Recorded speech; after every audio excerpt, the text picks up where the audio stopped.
Let's recite Surah Fatiha for all of those marhoomin who this majlis has been set up for, the marhooma whose Chinese night is, but also the marhooma who passed away today. Al-Fatiha.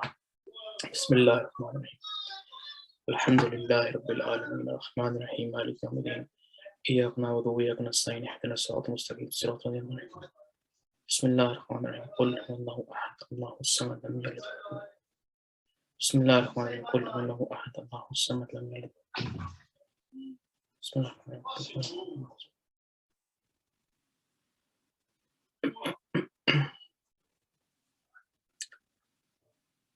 أعوذ بالله من الشيطان الرجيم بسم الله الرحمن الرحيم الحمد لله رب العالمين الذي هدانا لهذا وما كنا لنهتدي لولا أن هدانا الله والصلاة والسلام على أشرف الأنبياء والمرسلين مولانا أبو القاسم محمد اللهم صل على محمد وعلى أهل بيته الطيبين الطاهرين المعصومين المظلومين ولعنة الله على أعدائهم أجمعين اللهم صل على محمد عبدك ورسولك وأمينك وصفيك وحبيبك وخيرة من خلقك وأكمل وأزكى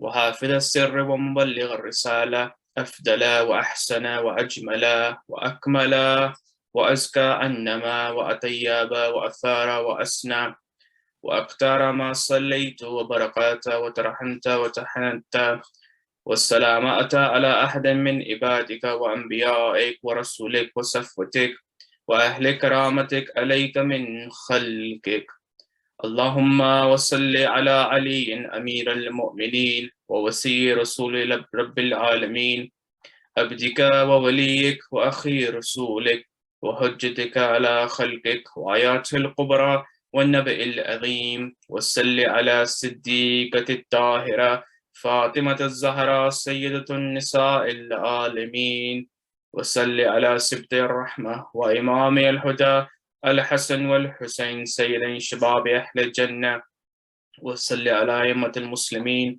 علي بن الحسين ومحمد بن علي وجعفر بن محمد وموسى بن جعفر وعلي بن موسى ومحمد بن علي وعلي بن محمد والحسن بن علي والحجة بن الحسن صلوات الله وسلامه عليه اللهم صل على محمد وآل محمد وأجل فرجهم. First and foremost, I wanted tonight, as we mark the Shahada, the Istishhad of our 11th Imam Hasan Askari alayhi salam, that we extend our condolences to his son, the Imam of our time, Imam Zaman alayhi salam, on the Shahadat anniversary and the Shahadat night of his dear father. I wanted to also thank all of you, and especially Asif uncle, for giving me the honor to be with you. It is honestly always truly humbling for me to come to communities around the world and be able to benefit from all of you, first and foremost, more than you'll ever benefit from me. It's a great source of knowledge and a source of wisdom when we come out and we speak with you and we learn from you.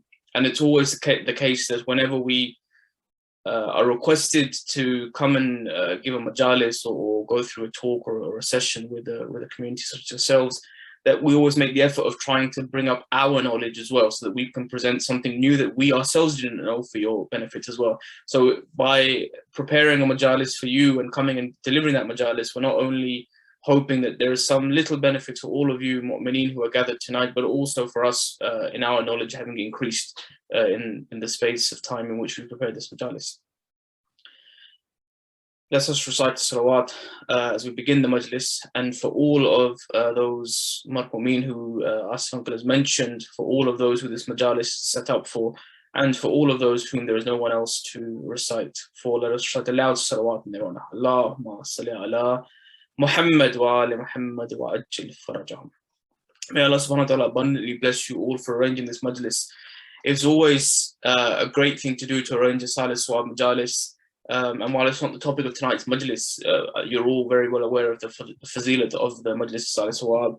And also, when Asif uncle told me about what the Scottish Ahlul Bayt Society does in these majalis by having it quite open, that anyone who has a marhoom, be they a recent marhoom or someone who's passed away a little while ago, for them to be able to ask for this majalis to be in that marhoom's honor is a great thing to do, because you'll find across the world there'll be people who have the means and others who may not have the means to organize such a large-scale majalis. So for them to be able to approach the likes of yourselves, to be able to have their marhoomin remembered, it's a great thing we do. And may Allah subhanahu wa ta'ala bless all of you and bless all those who take part in setting it up.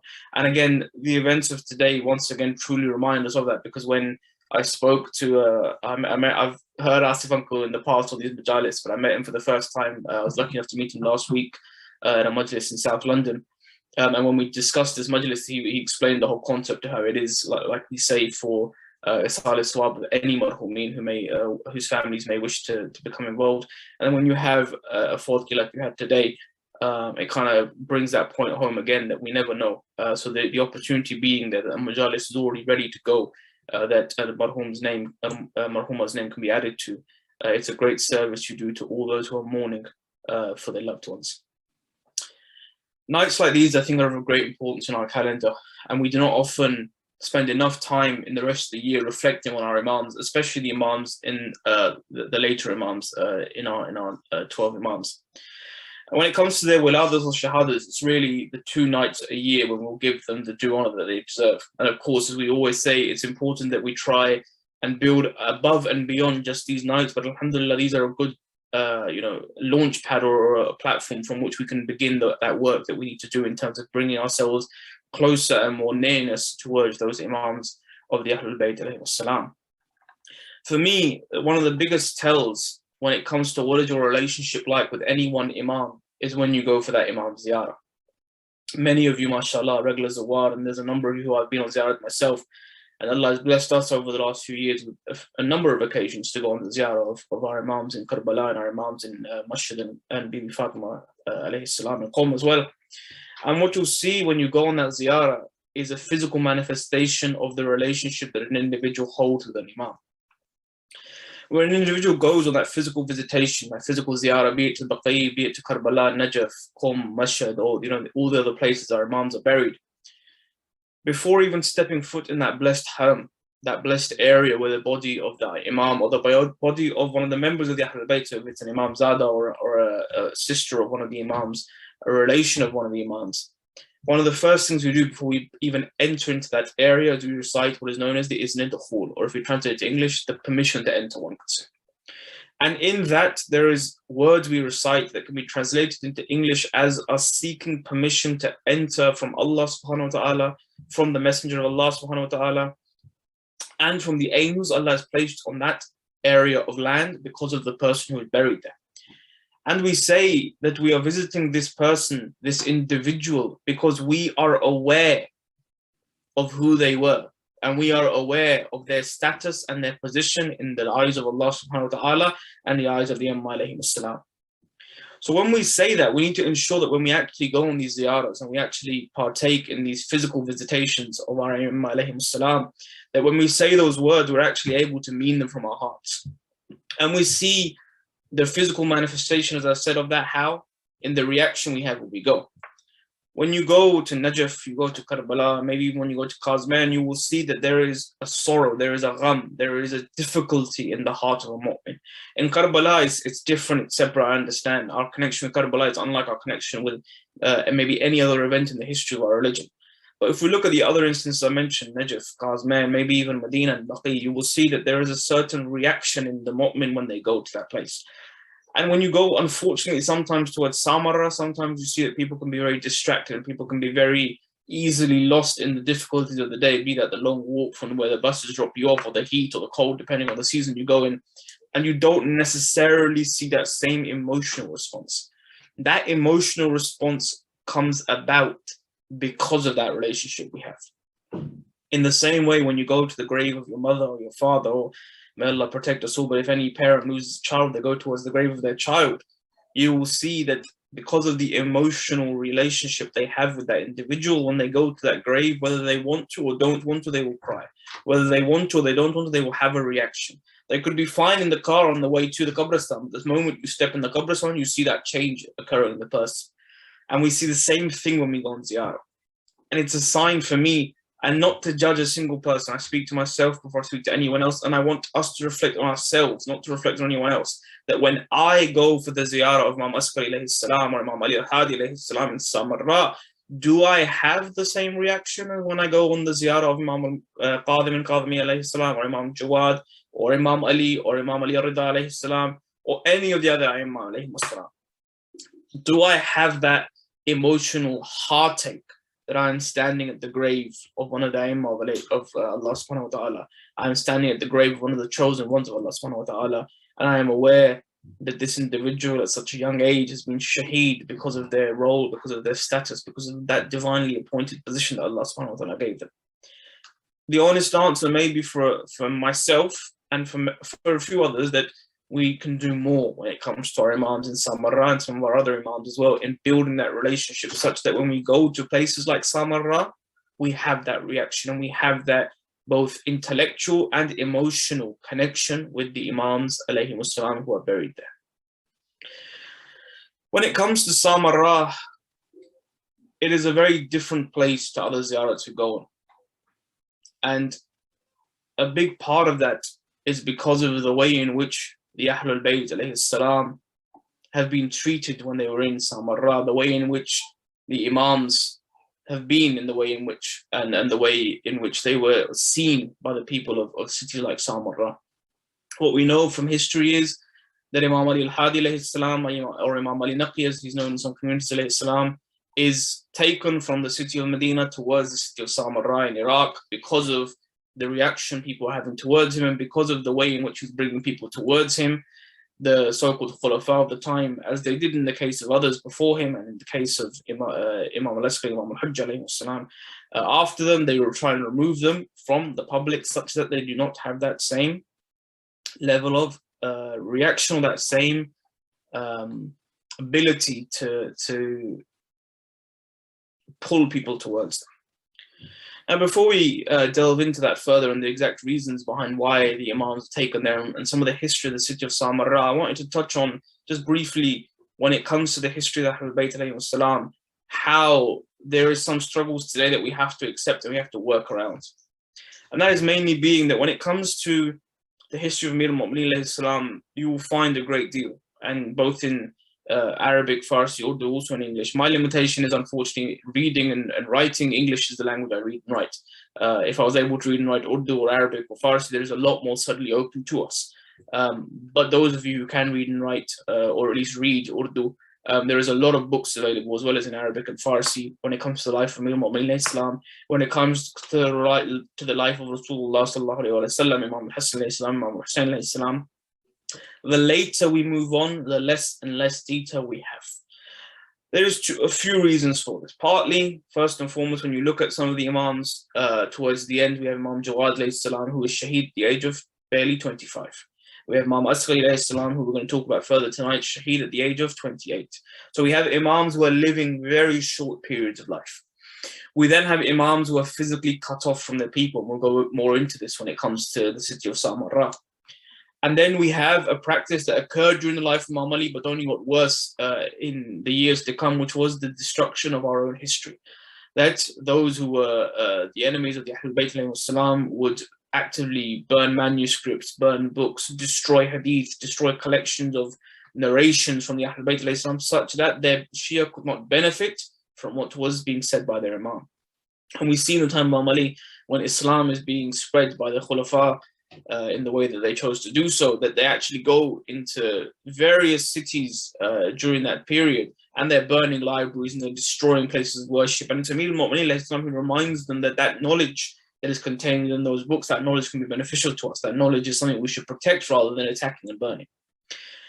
We see also, you will hear a lot of speakers and a lot of ulama refer to the time of Imam Sadiq alayhi salam as a time of great ilm and great spiritual awakening, great knowledge, great houses being set up, etc. But then you'll find a lot more. When you will say, well, where are the books? Where can I go and read the manuscripts of Imam Sadiq alayhi salam? The reality again is that so much of that over the years during the life of the imams and after has been destroyed, either by their enemies or by the course of time, unfortunately. We're very lucky that we have specific individual books and narrations and spiritual guides, such as Imam Sajjad alayhi salam's Sahif al-Sajjadiyya, such as Imam Sajjad's Risalat al-Huquq, and there's a few other examples similarly that have survived both the enemies and the test of time. But there's a lot in our history that we refer to that either is full stop not available to us anymore, or in the case of the English-speaking world, is not available in the English language. However, we have two key texts that we're going to use tonight, and I would encourage every person who reads in the language of English, and also for one of them who can read Urdu or Arabic, to please make efforts to get a copy of it and read. First and foremost, there is a great scholar called Sheikh Bakr Sharif al-Qarashi, who has written 14 entire volumes, proper books, so 300-400 pages long, not chapters, proper books on each of the Ma'sumin, from Rasulullah sallallahu alaihi wasallam to the Imam Hasan. And in that, he delves into their parents, their grandparents, their lineage, their birth, young life, upbringing, key events in their lives, depending how long the individual lived, there's more and more detail in there for each of the Ma'sumin, as we say. So Sheikh Bakr Qarashi, and these are all in English, originally written in English, which is fantastic. It's a great resource available for any English speaking individuals and people who understand the English language. And it's written in fairly understandable English. I know, again, some of our books or our translations can be complicated. Sheikh Bakr's books are very accessible. And I would encourage, especially the youth, but anyone else as well who on this call who wishes to increase their knowledge of the Aimma alayhimus salam, to take efforts to look at the books of Sheikh Bakr. I personally like a physical book. I'm old school in that way, but Sheikh Bakr's books are available online on websites such as al-islam.org. You can just Google Sheikh Bakr Qarashi, 14 volumes on the Ahlul Bayt alayhimus salam, and you'll find all 14 volumes are now, alhamdulillah, available online as well for us to benefit from. So Sheikh Bakr has done a great service to the Ahlul Bayt alayhimus salam by producing these books, and he lived to very, very recent. He died in around 2012. So he was born 1920s, died in 2012. So he was writing these books quite up until the end of his life. And it's a great legacy for him, but also for the lovers of the Ahlul Bayt alayhi salam, who are now growing up in a world where English is maybe the dominant language, where you have people who are reverting to the religion from all parts of the world, where maybe Arabic, Urdu, Farsi, etc. are not as accessible, but the English language is accessible. Secondly, we have Sheikh Mufid, Kitab al-Irshad. Kitab al-Irshad, or the Book of Guidance, much older text. Sheikh Mufid lived about 1,000 years ago, and in Kitab al-Irshad, he writes a chapter on each of the 12 Imams alayhim salam. The majority of the book is about Imam Ali, the first half almost, and then after that there are sections on each Imam. They are shorter and more kind of overview. So the Imam Ali section is in depth, talks about the battles in the life of Amir al-Mu'mineen, talks about some of the conquests he went on, some of the famous incidents that took place in his life. With the Imams after Imam Ali alayhi salam, it's slightly shorter, but I guess the benefit there is that if you're going to delve into the works of Sheikh Bakr Qarashi, you need to really dedicate some time and appreciate that that's something that may take you a number of weeks or months to work through a single book. In the example of Kitab al-Irshad, it's a great book that one can reference back to because it is short, it's to the point. It's, again, available online, available in physical. You can order off of Amazon. I know that Hujjat, online bookstore from Istanbul, also sells it. Available in English, available in Urdu, Arabic. I believe it's been translated into other languages outside of our traditional languages as well. But again, a great resource from which we can understand more about the lives of the Ahlul Bayt alayhi salam, and kind of the cornerstone for the Majalis tonight on Imam Askari alayhi salam. Imam Askari alayhi salam is, of course, our 11th Imam, born to Imam Ali al-Naqi alayhi salam. And the sad thing is that on the face of one of the first things that I myself sat and pondered over is that the father, Imam Ali Naqi alayhi salam, actually lives almost double the length of life of his son, Imam Askari, and his own father, Imam Jawad alayhi salam.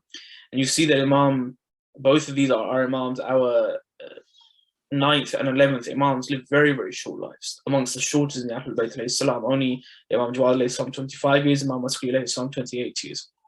And many of our Imams that period have been killed under the age of 30. It begins to give you some idea of the zulm and the oppression that was being faced by Ahlul Bayt alayhi salam, that they're being killed in a very young age. When you have events such as Karbala, it's different. A battle taking place results in loss of life of elderly, young, and everyone in between. Again, not that one would expect 6 months old to be killed at battle, but of course we know the Masa'ib of Karbala. But nonetheless, in day-to-day life, to hear that you have Aimma alayhi salam and just members of society, members of the community alayhi salam, being killed at such a young age, gives you an idea of the level of oppression upon the Ahlul Bayt alayhi salam. And it's often something that as Shia we forget. We recognize the oppression on Bibi Fatima alayhi salam, we recognize the oppression on Imam Ali alayhi salam and Imam Hasan ibn Hussain, but we don't give justice to our later Imams and justice to how difficult the times were. And for me, the greatest way to get a slight pinch of a flavor of that is go today to Samarra and do the ziyarah of Imam Askari and Imam Naki alayhi salam and see what the situation is. As we were saying earlier, that Imam Ali Naki, Imam Ali Hadi alayhi salam is moved from Medina to Samarra. He's taken away from the people. And Samarra then and Samarra today has never been a city full with lovers of Ali Muhammad alayhi salam. Samarra during the time of the Imams was, there was of course Shia there were of course Mu'minin there, and we can see that in the Hadith. But at the same time, there was a lot of people there who had a lot of hate and a lot of anger towards Ahlul Bayt alayhi salam, and who were staunch supporters of the government at the time. And before 2003 and in the years after the fall of Saddam, again, we see the same thing. How we know from when you speak to Iraqis, they will tell you that the area of Samarra and the area around it was full of Ba'athist soldiers, it was full of Ba'athist army generals, very senior politicians. A lot of them were based out there. A lot of them had huge properties out there. A lot of them surrounded the area of Samarra. So when you look into the history of what took place in the years 2005, 6, 7, 8, and you see the way in which the Haram was attacked, it's not, from that perspective, surprising, because when you go to Najaf, it's a city of Mu'mineen. When you go to Karbala, it's a city of Mu'mineen. When you go to Baghdad, okay, it's not a city of Mu'mineen, but it's a city with a degree of balance. Baghdad has its own problems that we can go into another night, but it's a city with some more balance. And when you went to Samarra, before it was locked down by the Iraqi army in more recent years, when you went to Samarra, even up until 2005, 6, 7, 8, it was dangerous. It still is dangerous, but it was very dangerous back then, because it was a city surrounded by people who hated the Aimma alayhim salam, who hated their Zawwar, and who do still hate their Zawwar. And you can see that in the way in which they attacked the Harams. You can see that in the way in which even when ISIS launched their attacks on Iraq, Samarra continued to be a key message in their slogans, that they wished to attack Samarra, Najaf, Karbala, Parveen. In Samarra is one of the places where you did see mortar fire, and you did see a degree of attack happening during the time of ISIS, which you may not have seen in actual Karbala city itself or in Najaf city itself. I went one year, and one of the Zawwar became very overcome with emotions to me, and they kind of, again, they gave me an insight which I'd never had the pleasure of, or the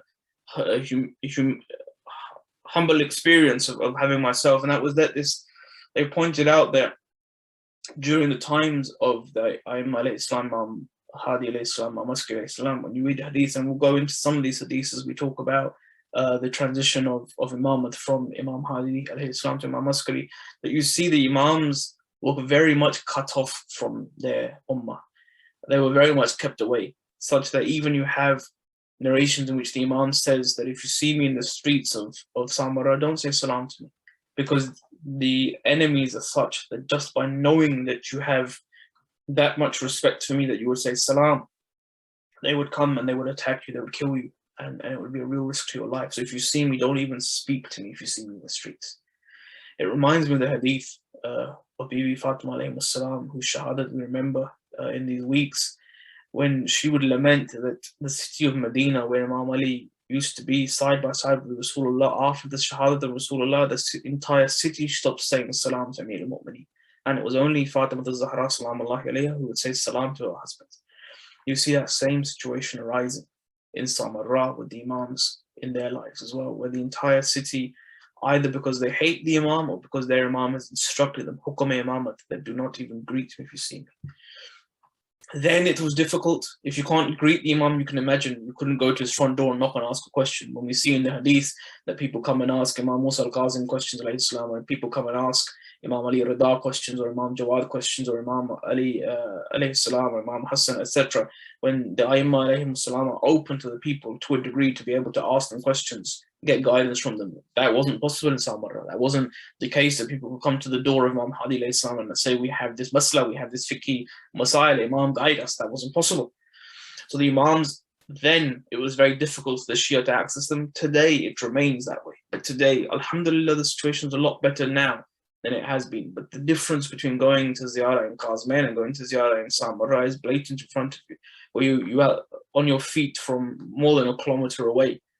Not because anyone wishes for Zawwar to be in difficulty, but because they know that the threat is so real, even still today, that it's better for Zawwar to walk in the heat than it is to risk coaches coming all the way to the door of the Imams alayhim salam. That even today, every time they rebuild the haram, something or another happens. Someone attacks them one way or another. There's been mortar fire during the time of ISIS that caused damage. Every time that Zari of the Ahlul Bayt Islam, those domes the Ahlul Bayt are erected, someone again, through their balls, through their hatred, takes out their vengeance, takes out their anger on the Ahlul Bayt Islam. And you know, it's a mark of the Ahlul Bayt Islam that even in Shahadat, even in their graves, they're not left alone. Even in their graves, you see in Samarra, you see in Karbala in 1991, the way in which Saddam drove tanks into the haram of Abi Abdullah al-Hussain Islam. That till today, when you go and ask either some regular Zawwar or some Khuddam to point out to you if you aren't aware yourself, but till today they've kept the tiles in both harams of Abu Fadl al-Abbas Islam and Mullah Hussain Islam, where you can see the bullet holes from the soldiers of Saddam and the way in which they attacked, even up to the Zari of Abu Abdullah Islam. That even in death, they are not left alone. But you can see from that, from the example we're giving, that it's been difficult to access the Imams in Samarra then, and it's difficult today. And we can see a degree, a small pinch of a degree of that difficulty when we go on our ziyarah today, and we see the way in which we are kept away from being easily able to access the Imams, the way in which most Zawwar, the vast majority, are made to just come and spend maybe an hour, 2 hours, and then go, and not given the opportunity to even spend a single night in the ziyarah of their Imams alayhim salam. Our historians mention in Kitab al-Irshad, in relation to the knowledge of Imam Askari alayhi salam, they say that one day a man was passing by Imam Askari alayhi salam and he saw the Imam was crying while looking at other children. And he thought the Imam was weeping because he had not been asked to play with them, or that the Imam wasn't being included. So he says to the Imam that he would buy him something to play with. And the Imam says to him, no, we have not been created for playing. The man is astonished. He says, then for what have we been created? And the Imam says to him, young Imam, child, he says to him, for knowledge and for worship. And the man says, oh child, where have you got this from? He's not aware yet. This is the Imam of the Ahlul Bayt alayhi salam, Aimma. He says, from where have you got this? The child says, from the saying of Allah subhanahu wa ta'ala, when he says in the Holy Quran, what did you then think that we had created you in vain? Astonished and confused, the man says to the child, what has happened to you while you are still so guiltless? You're still ma'soom, you're a child, you're young. You've not experienced this world that your heart should be so full of pain. What happened?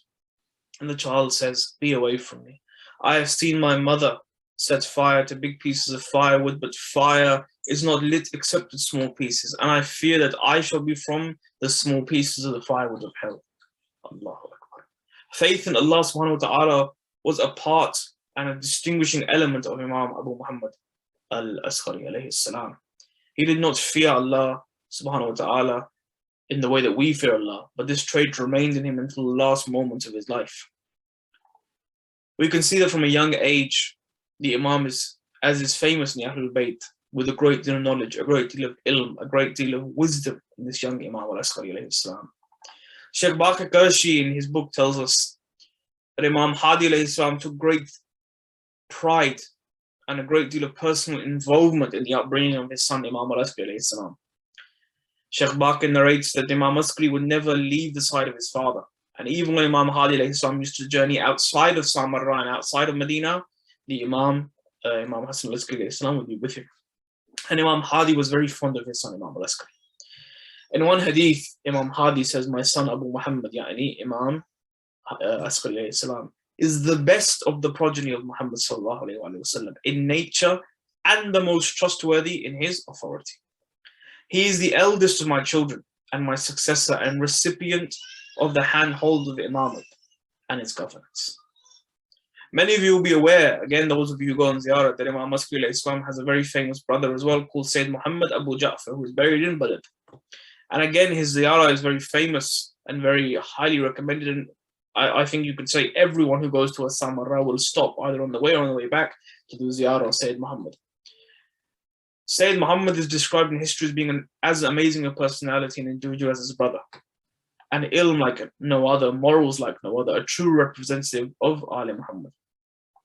Arif al-Qailini, he says about Abu Ja'far, Sayyid Muhammad, that I accompanied Abu Ja'far Muhammad ibn Ali since he was a very young boy.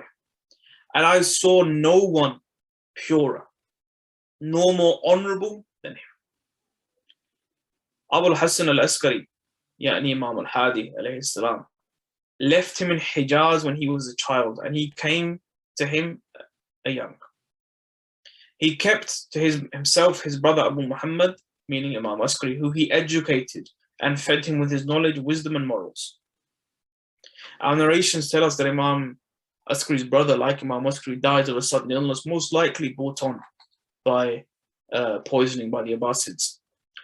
But it also tells us that Imam Askari and his brother had a very close bond. And a bond that was compared to like the bond of Imam Hussain and Imam Hassan. So much so that people used to refer to them as al-Sibtain in the same way that Imam Hassan and Imam Hussain were referred to as al-Sibtain. I want to briefly, before we touch on the Messiah of Ali Muhammad, just talk about this issue of imamah that we mentioned, because we have different hadiths when it comes to how imamah was transferred from Imam Hadi, forgive me, to Imam Askari salam. And the reality being that from Imam Sajjad alayhi salam, you see regularly that there is confusion amongst the ummah and difficulty amongst the ummah in establishing who the imam is. And for us as well, it's important to reflect on these such hadith and history, for we also know that there are narrations that suggest that it will be the Shia themselves who are in the most confusion when it comes to who the true imam is when the imam returns alayhi salam. As we said, the imams were kept at great distance from their ummah. Physical barriers were set up, soldiers were in place. It wasn't necessarily easy. We narrated one hadith from Sheikh Baqir, we narrate another hadith from Sheikh Wafid in Kitab al-Irshad, in which he narrates on the authority of Abdullah bin Muhammad al-Isfahani that Imam Hadi, Abu Hassan, as he refers to him in this hadith, says to the people that your leader after me is the one who will say the prayer over me, who will recite my namaz janazah. And Abdullah says that we did not know it would be Abu Muhammad, ya'ni Imam al-Askari, before the moment in which the death occurs of Abu Muhammad. And Imam Askari comes and he prays over the body of his father. And it's in that moment we became aware that this was the Imam after Imam al-Hadi alayhi salam. Sometimes people ask, how can we have both hadith and how can both hadith be correct? And there's very many explanations, the simplest being that when we read hadith today, we make assumptions in our minds. It's understandable. When you're reading a book, you assume, especially when you read the word narration, and narrations tend to be in our minds things that are said openly, publicly. But just because something is written in a book of narration doesn't mean it was necessarily declared in front of many people. It's entirely possible that hadiths have been closely guarded by the closest of companions who were given those hadiths, and maybe even for centuries those hadiths remained amongst the closest of close until they reached the books and the books reached us. So just because a hadith is there doesn't mean that hadith was narrated publicly. We have hadiths such as the hadith of Khadir, which is a very public hadith, everyone's aware. We have other hadiths such as hadith about the final moments of various imams that are conversations between father and son, that father and son would have, and son would later narrate to companions, and those companions would narrate to companions, would narrate to companions, and eventually it would be written down and reach us. That doesn't mean that there was people there witnessing the conversation between father and son, but rather that son narrates it on, and so on and so forth. So we can possibly have both of these, in which that the imam is able to tell some people directly that this son of mine, Imam al-Askari will be the imam after me. And in other hadiths where he has to give an ishara because both for the protection of the Imam and for the protection of the people, cannot say out and out, this boy will be the Imam after me, and rather he informs them that it will be the person reciting my namaz al-janazah. As we know, not the topic of majlis tonight, but as we know, namaz al-janazah of an Imam, of a Masoom, is only recited by another Masoom. In the case of, we can see in Karbala, the miraculous appearance of Imam Sajjad alayhi salam 3 days, 2 nights, 3 days afterwards, and he comes and buries the bodies. In Mashhad, we see Imam Jawad alayhi salam appearing at the side of the janazah of his father, and he's the one that recites. And we see similar things in throughout history, where we can see that reconfirmation that truly is only ever a Masoom. So by the Imam saying the person who recites over me, that's not leaving it to question that, who ended up actually giving the janazah, and the Imam would be fully aware that it would only be his son, Imam Askari alayhi salam, reciting that janazah. But as we said, Imamate becomes more complicated in terms of that passing on. I'll very, very briefly touch on this and we'll move into the Masa'ib.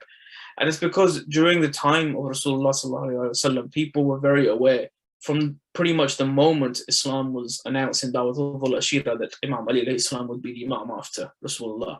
And Rasulullah from then, through his entire life, is saying again and again and again that Ali is my successor. Ali is your Imam after me. We have many, many, many, many narrations. The fact people chose to ignore is a separate issue in itself and shows the caliber of the people. But we know that clarity was there for the Ummah. Likewise, when it comes to Imam Hasan alayhi salam and Imam Hussain alayhi salam, the Ummah sees the bond they have with Rasulullah. He sees when in Mubahila they are brought as children of, not grandchildren, children. They see there are incidents in Medina where Rasulullah would carry them on his shoulders, and the companions would say, let us carry them, Ya Rasulullah. Make it easier on yourself. But he would say, no, having these two sit on my shoulders is an honor for their father. It's an honor for me, Rasulullah. We see the way in which Rasulullah would extend his sujood for the Imams. We'd see the way in which Rasulullah would stand in their honor. So the people are witness with their own eyes to the way in which the father or grandfather has been with the children. And as such, they are more aware of that transition of imamate. There are hadiths in which all 12 names are mentioned, but again, I don't necessarily know how openly those hadiths were narrated in that time and how openly they were known.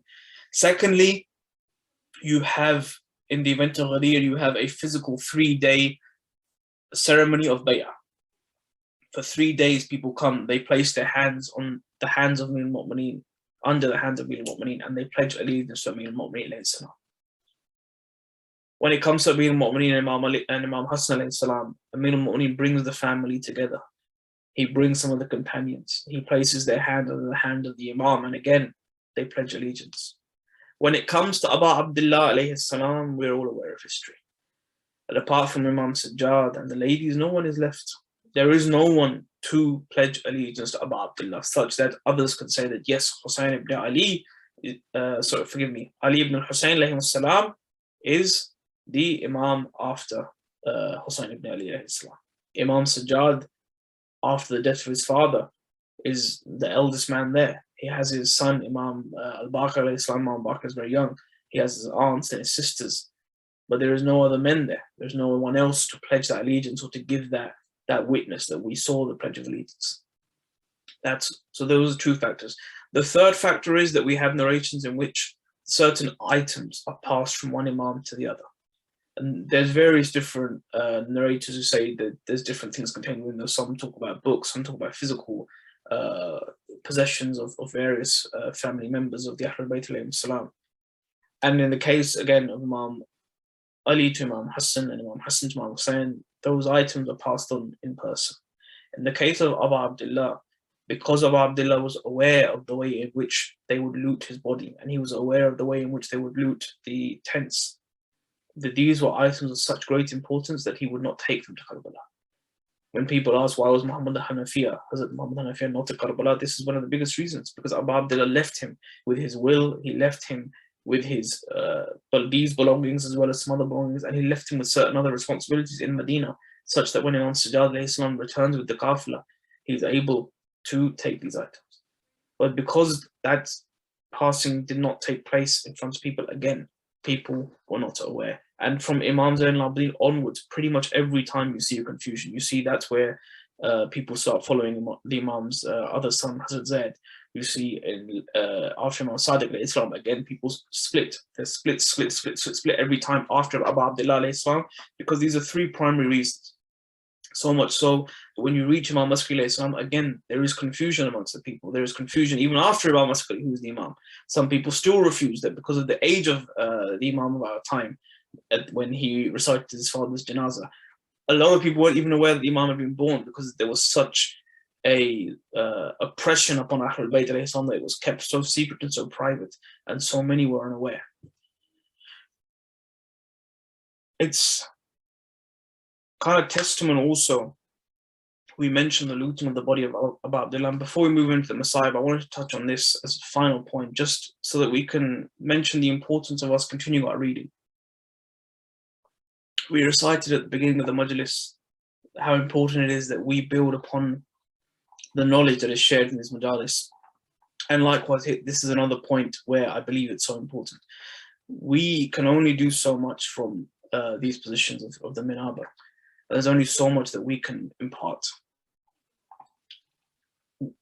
We are very blessed now that in the time we are in, that the maktab, the word-for-word narrations of exactly what took place in Karbala are available in English, in Arabic, in Urdu, in a number of different languages.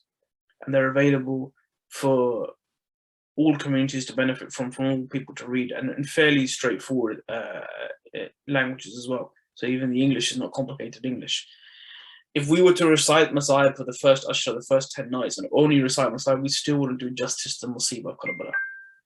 We need to take more time as individuals to make ourselves aware of that Masayib.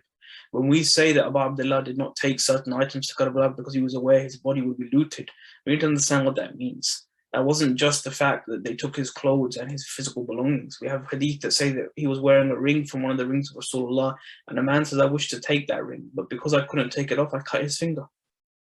I removed the finger so I could remove the ring from Abu Abdullah alayhi salam. There's another man who narrates that I saw Abu Abdullah was wearing a belt, and I wanted that belt. But when I went to take the belt, the hands of Abu Abdullah were holding onto that belt. So I cut both hands off and removed it so that I could take the belt. We need to give more time both to our study of the entire Ahlul Bayt of Islam, but also to our study of Karbala, because very few of us know, and again, I include myself in this, very few of us know in detail what happened in Karbala. And it's of great importance that we understand what happened in Karbala, because that Masayib, that gham that we have, is so crucial to our entire years. From my personal opinion, it's often Muharram that reignites that fire in the hearts of believers. It's Muharram that reconnects believers, and it's Muharram that keeps people on the straight and narrow. Because these 2 months that we are reaching the end of now, because these 2 months and 9 days in which we mourn, sometimes when you're in the latter half of the year and you're about to commit a sin, you remind yourself that how can I mourn for Abu Abdullah for 2 months and 9 days and then commit a sin? How can I mourn for Abu Abdullah and then miss my salah? How can I mourn for Abu Abdullah alayhi salam and then not fast? Or how can I mourn for Abu Abdullah and cheat one of my brothers, one of my other mu'mineen? It's a point I want us to ponder over, and it's a point, inshallah, I want us all to make an effort to, inshallah, improve our knowledge on when it comes to the event of Karbala. Imam Askari alayhi salam, on a night like tonight, they say the Abbasids poison him. And they poison him in such a way that the Imam is in a great deal of pain. 28 years old, a very young man, but the poison is so extreme that the body of the Imam is in great pain. The Imam is going from side to side in extreme pain, such that he begins to pass away. And they say every Imam who is passing after Karbala, they always remember Abu Abdullah alayhi salam. You will see in the case of Imam Sajjad alayhi salam, he says, "Oh my son, you are at my bedside, you are here for your father. But do you know who was with my father? Do you know who sat on the chest of my father when he was in his final moments? Do you know Shimar was sitting on the chest of my father, my son holding his beard in those final moments?" We see in the case of some other Imams, they say to their sons, the Imams after them, they say, "Take me off the bed, I don't wish to be comfortable. Replace me on the hard ground of my house, so I may feel a small percentage of the pain that Abu Abdullah felt when he lay on the plains of Karbala." Just like them, I want us tonight to remember Abu Abdullah. And as we bid wida to these nights of Ayam Azar, we bid bid farewell to these nights of gham and pain for which our entire year we wait. We want to remember that without that final time that Abu Abdullah bid farewell to his family. The Maqtal tells us that after the Shahadat of Hazrat Ali Askari, Abu Abdullah comes out of the Khaymagah, he comes out of the tents, and he looks to the left and he looks to the right, and he begins to call out in a painful voice, Ya Habib, Ya Zuhair, Ya Burair, O Habib, O Zuhair, O Burair, O Akbar, O Qasim, O Abbas, O valiant warriors and loyal companions. Where are you? Where are you? Your master calls you and you do not answer. Is this a time for when you should rest when your master needs you? Seeing that he's all alone, they say Abu Abdullah turns himself towards the camps and he calls out, Ya Zainab, Ya Kulthum, Ya Rubab, Ya Layla, Ya Sakina. Come and bid a final farewell to your brother, to your father, Abu Abdullah. The narration still has the ladies surround Abu Abdullah. Someone grabs at the cloak he is wearing, crying. Someone is grabbing at the hooves of his horse, Janah, saying, do not take my father. Everybody you have taken has not come back. But there are two sisters, Bibi Zainab alayhi salam and Bibi Kulthum alayhi salam. What must their hearts have felt? It's as if the poet writes, maybe they would have lamented in poetry, saying, oh brother Abu Abdullah, is this a time for a brother to leave his sisters? Oh brother, when Rasulullah was breathing his last, you were there for us. Oh brother, when Imam Ali alayhi salam was struck, you were there for us. Oh brother, when our mother's grave, when our mother's janazah was lifted in the middle of the night, you held our hands and gave us comfort. Oh brother, when our brother's body was full of arrows, after we had given him ghusl and kafan, brother, you pulled the arrows out with us. Brother, is this a time to leave your sisters alone in a place like Karbala? Until Abu Abdullah bids farewell to all of them, and he begins to ride out on Zul Janah, and he hears from behind him, Mahlan, Mahla, Ibn Zahra. Wait, oh son of Zahra. As soon as he hears the name of his mother, Abu Abdullah begins to weep. He turns to see his sister Zainab, alayhimus salam, coming after him. He says, my sister, you have destroyed the heart of Abu Abdullah. You have torn the heart of Abu Abdullah with the mention of his mother. Because you know the masa'ib of his mother is the masa'ib of Abu Abdullah. The greatest musibah in the life of Abu Abdullah is what they did to his mother. So much so, he would say, they say one of the sheikhs of the haram sees in a dream, he sees Abu Abdullah come to him crying and weeping. He says, Abu Abdullah, forgive me, what have I done wrong? He says, oh sheikh, why do you not recite my masa'ib? He says to him, I recite your masa'ib all day and all night. Not only do I recite your masa'ib, I recite your masa'ib in your haram, Ya Abu Abdullah. I recite such masa'ib that people slap their faces and people fall unconscious. But he says, oh sheikh, who do not recite the masa'ib of Hussain. The sheikh says, Ya Abu Abdullah, may my parents be ransomed. What is that masa'ib? He says, the burning door and my mother. My brother murdered, Hussain crying, and Hussain being shaheed. Abu Abdullah turns towards his sister. He says, Sister Zainab, you have broken the heart of Abi Abdullah with the mention of my mother. Why is it you call me? I have bid you farewell. Bibi Zainab says, oh my brother, come down from your horse. I have remembered the final wasiyah of my mother, Bibi Zahra alayhi salam. They say Abu Abdullah comes off the horse. Bibi Zainab comes to her brother and she turns to face Medina as if to say, Mother Zahra, come and bear witness now that that final wasiyah is being complete. They say she begins to kiss the chest of Abu Abdullah and kiss the neck of Abu Abdullah, that neck that Rasulullah would kiss, that chest that Amir al-Mu'mineen would caress, that chest that Bibi Zahra alayhi salam would weep as she looked at, for she knew from her father that Shimr bin Dil-Jawsh would sit on this chest. Abu Abdullah crying, he looks to his sister. He says, oh my sister, Ya Zainab al-Kubra, Zainab al-Musa'ib as she is known. He says, oh my sister, show me your wrists, for I have remembered the final wasiyah of our father. They say he looks to the wrists of his sister and begins to kiss both wrists and turns towards Najaf as if to say, Father, that final wasiyah has been complete. Because in a day's time, those city streets of Kufa, that when Bibi Zainab was arriving to live with Amir al-Mu'mineen, were being prepared by Amir al-Mu'mineen for a grand celebration for the arrival of his daughter. On nights like the night of 11th Muharram were being prepared to celebrate Zainab being brought as a captive into those same streets. ألا لعنة الله قوم الظالمين إنا لله وإنا إليه راجعون والسيان والذين ظلموا على محمد أي منقلب ينقلبون.